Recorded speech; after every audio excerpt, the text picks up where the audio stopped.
Hey, folks. Welcome to Movement Monday. We are your hosts, Ray Reyes and Hampton McCullough. Hampton, how you doing? I'm good. Good. Alrighty. Today we are going to chat about sticking to your commitment as far as your movement going, and basically how small of a commitment does it take for you to get thrown off track, and how do you overcome that, and where we go with that. And so, got a couple questions down. I've we've talked a lot about sticking with your plan and having a plan for your movement and whatnot, but a lot of times a plan gets thrown off by the smallest of things, and it's a matter of having the mindset of being able to jump back in and stay controlled in that environment and jumping right in. Before I start working off my list of questions, Hamptons, any initial thoughts to jump off with? Um, no, because they'll probably go with some of your questions that you have. So I Alrighty, don't think well, good so. deal.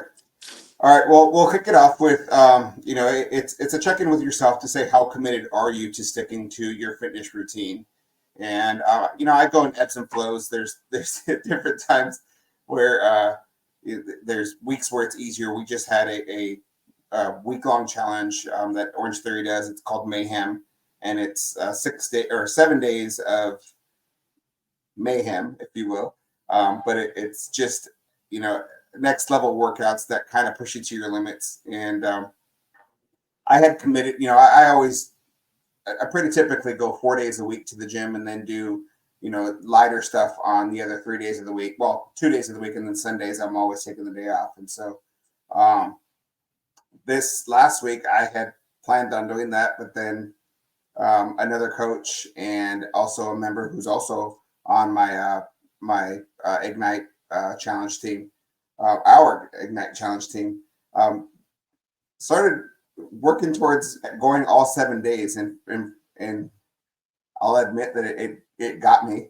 I'm like, well, I can't let them go all 7 days, so I got 6 out of 7 because I skipped one and then realized they weren't skipping the other, skipping days, and it jumped me, and so it helped to keep me committed.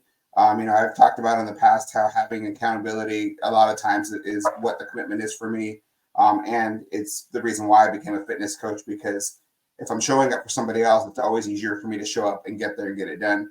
Um, but there are the small things that can come with distractions, and um, I my son has a really busy sports life, so that's the reason why I go first thing in the morning, because I don't have time to go in the afternoon. So Right. I made the decision a long while back ago that I had to go first thing in the morning, so that way I can continue to be dad and participate and get in, pretty much taxi him around to his sports events. Otherwise, those are real easy reasons for me to not get my workouts in. And but on the same time, taking him to during soccer season, we're now back into soccer season. Baseball season's done. I'm going to a track. I'm taking him to a soccer field that has a track around it. So it's kind of like, if if I choose not to work out, it's very much a choice not to, because I'm there already. So it's Right. like, Yeah. so on those days, so you know, how committed am I to keeping my movement in on the days that I don't feel like doing it? Because walking the track is movement, and so um, I don't know. What do you got off the bat there? I this week has been really hard, but and not to make excuses, but like I'm going into like summertime after a pretty rough winter, and Mhm. so I guess it's not even because when you say what was the main question, the commitment to movement or the gym? To just movement, It's right? So yeah. I'm just like I guess I'm very committed. This week has been hard, but I haven't been going to the gym this week, which is probably really good for my body because I was go go go for like 8 months straight. Um so I think my body just is telling me like I need a break, which is Mhm. okay, right? We've talked about Mhm. that. But now that it's summertime in Alaska, I've been looking for like hikes and like outside things. Like I love that you go to the track. I know my parents used to do that when I was growing up. Um But yeah, I don't. Um, Well, and you hit something there where, a lot of people think that if they don't stick to their same routine, that it's not being committed, and it's not consistent. And mhm, so it all depends on where your mindset goes with that, because I know that you play outside a lot with Pearson, with your daughter, mhm, and that's movement, that's getting your stuff. And if you check your steps, a lot of times those type of movements that are the lighter type of movements that are just in everyday life, you're probably getting more steps in there than you would have if you went to the gym. So you're mhm, still getting movement in, but it's just a mindset of recognizing, and I'll do little things like, when my watch would trigger me if I'm taking a small walk from here to there or something. It says, "Oh, looks like you're out on a walk." I'm like, "No, mhm, I'm not. Like, I'm getting to where I got to mhm. go." But the watch is But telling me that I'm out for a walk. So it's like, right. well, why don't you just accept that and understand that you are getting some movement in? And, although it's not the level that you want it to be at, it's still movement, and you still owe yourself the credit for getting that movement Well, that's the thing. I think that I am like pretty hard on myself with something like that because, in. you know, I why don't I give myself that credit but it's Mm-hmm. because I'm not pounding myself into the ground. You know what I Yeah. mean? Like, Yeah. and I need to like start recognizing that because like my body is just telling me no right now, which is okay. But Yeah, and I think where we differ there, and this is why I love this dynamic, is because I'm in my mid 40s, you're in your late 20s, and so as you get past that 30 mark, your body starts telling you maybe beating the crap out of yourself every day isn't something that you should be doing. And mhm. granted, I probably beat the crap out of myself more now than I did in my 20s, but it's all I'm in a lot better shape now than I was then. And so for you, you're still in pretty good shape, and it's a matter of you got to level it out and find that happy medium. Otherwise, your body's going to start to tear down, and you won't be able to do that. And it's going to be because your body's forcing you to, not because it's a choice. But also, again, respect the fact that you're still moving, you're still active, you're still fit, Mhm. you're still in shape. So, Yeah. um, I just gotta find the happy medium because now I'm playing soccer yeah, too. And I think yeah. that's kind of like I just recently started like a couple sessions ago. So it's like now my body's really like, okay. Yeah, well, and that's, my next question is what's worked and what hasn't. And I know what hasn't worked for me is trying to, I did a good job of keeping up with a fitness routine when the world was shut down. I bought kettlebells, I bought TRX straps, I bought a medicine ball, I bought, dumbbells. I bought a lot of stuff because for one, I like to buy all the things to have it there. And now I'm good for using it for about 2 weeks. I mean, Mhm.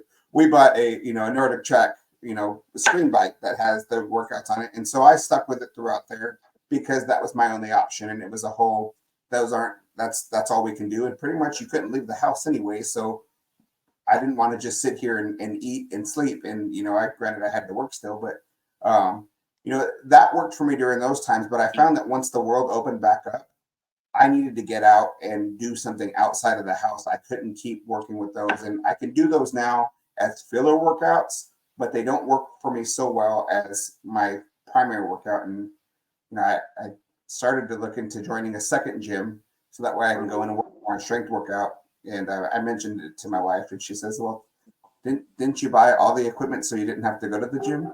And so, But like, that's, is that because it doesn't challenge you enough? Like, because I know you like the rower and that really yeah, challenges you. And yeah. is because that's funny you say that. It's the bike because I haven't been going to spin because I feel like you can own like I get a good workout. Of course, I'm Mhm. riding like 15 miles. Anyone gets a good workout on 15 miles, but it doesn't challenge me to the next level that I Yeah, am wanting. So like I think my interest is going like kind of downhill from it because it doesn't like send me overboard, which is like do yeah. I Well, that's where I have to figure out my happy medium because I'm looking for things that challenge me but also like I just need to get a good workout in, right? indeed, So, and that's a hard thing, but I think that that's where the likes of like Nordic Trek, like I mentioned, and mhm, Peloton and all of those companies, I think that's where they're finding their success is that you can join live workouts, and then you mhm, can see yourself in competition to where the other people are, and when I did the live bike rides, I would always look to see, okay, how old is that person? And, what, Right. if they're a little bit faster than me, then I give myself a little bit of grace if they're like, 20 years younger than me. But if they're about my age, I'm like, ooh, that person's got to be in Get really up. good shape. So, but also, my buddy and I used to have a term that we used on the freeway where you find your rabbit, and it's like the racehorse that you chase that chases the rabbit around the track. Well, we would find a car and that was kind of where it was like when I was on the bikes. I'd find the rabbit, and that would be my, I was the racehorse chasing that rabbit, and so, Right. um, and it's very much like that. But for me, the gym environment when I'm lifting, I like I kind of like the vibe of the weights dropping and just the sounds effect around you. And working from home, I have an easier tendency to get sidetracked and not stay focused on where I'm at because the Mhm. environment isn't right. And the whole mindset, I get it, I understand, I should be able to correct it, but I just haven't channeled it in yet to work out by myself at home. So Well, um, I think that's like also just like being a human. You are sitting next to someone who's lifting mhm, 10 pounds heavier than you, and you're wondering if can I lift 10 more pounds, and you're like, nah. But if someone's doing it right next to you, you're gonna go ahead and try, yeah, right? yeah, Because like that's just the gym environment. So I yeah, think the friendly like competition of someone sitting next to you lifting is really fun too, because they have no idea, yeah. and No, they that's might be doing the same thing to you too. indeed. No, So well, and that kind of I kind of really answered my next question is what's distracting you, what's holding you back, and mhm. for one, when I was trying to go work it into after work, but before Cruz has or before my son has activities, it was always I don't know, I'll have enough time, then I'll be late, then I'm rushing around, and then I'm I'm uneasy with him or I'm short with him because I'm late and it's not his fault that I'm late and so I chose to go in the morning, but in the afternoon now I have a lot of commitments with Innovative throughout the week that I try to get onto the meetings. So sometimes those meeting times don't work out um, if I'm working out in the afternoon. With baseball just wrapping up, that was especially the end part of that season. I had week games Monday, Wednesday, Friday, Saturday, and it's like you want to talk about something to get you away from getting your movement in at the gym, but also recognizing that there was some running, there was some movement, there was some throwing, there was some a little bit of a little bit of different types of movements throughout those practices, and you figure we get there anywhere from a half hour to an hour early, and then we're working with the kids for 2 hours throughout the game. There's some movement in there, but also I don't ever feel like I was getting my full workout in if I on those days if I didn't go in the morning. So, Yeah. but I I don't know, to add like just from what you were saying, like that not feeling like I know I already said that, so I would totally be repeating myself, but yeah, I have to realize that either way, movement is movement, and mm-hmm, it's good for you, and you can mm-hmm, take what you get. Because I know people's lives get crazy, and um, people work and are just busy like you. And some people can't, situations don't allow them to go to the gym as early as you. So just like that's just us telling you that movement is movement and it doesn't have to be anything crazy. indeed. And I'm fortunate to I to have my wife and my son at home sleeping when I go, and Mhm. that's very important point of that I'm able to go when they're sleeping, and it is a choice, but also it's a privilege to be able to go and have there's if you're a single parent you can't always do that. Right. If you have a little one at home, you can't leave a 3 year old at home by herself. Hmm. So quite early is that an option? We were actually just chatting about that before this, and so it's not Yeah. always easy for everybody, but there are different ways. There's different supports, and I know for you, you said she enjoys her time at the gym. She Mhm. enjoys the daycare, and so why take that away from her? And so, Yep. yeah, and that's a very valid point. So, any final thoughts before we start wrapping it up? No, I'm good. Good deal. All righty. Well, once again, we are Ray Reyes and Hampton McCullough. We are your hosts for Movement Monday. We do this every Monday to talk about movement, We didn't really do a product highlight today because we got super deep into that conversation. It carried a little bit quicker than I thought it would. But we are both promoters for innovative nutrition. We have a line of vitamins and supplements that help support movement, help support healthy habits, and help support weight management. So reach out to us if that's anything of interest to you. Also, you can reach out to us if movement and or supplementation is a passion of yours and you'd like to jump on and chat with us. We'd love to have you. We always look forward to having guests on. Haven't had one in a while, so hoping to hear from somebody soon. We do this every Monday. We are on YouTube. If this is your first time watching, please give us a subscribe. Leave us a comment. We'd love to hear from you. Love the feedback. We appreciate the support. Otherwise, we will remind you to drink your water, take your vitamins, get your movement in, get it done. Talk to you later. Have a good one. See ya.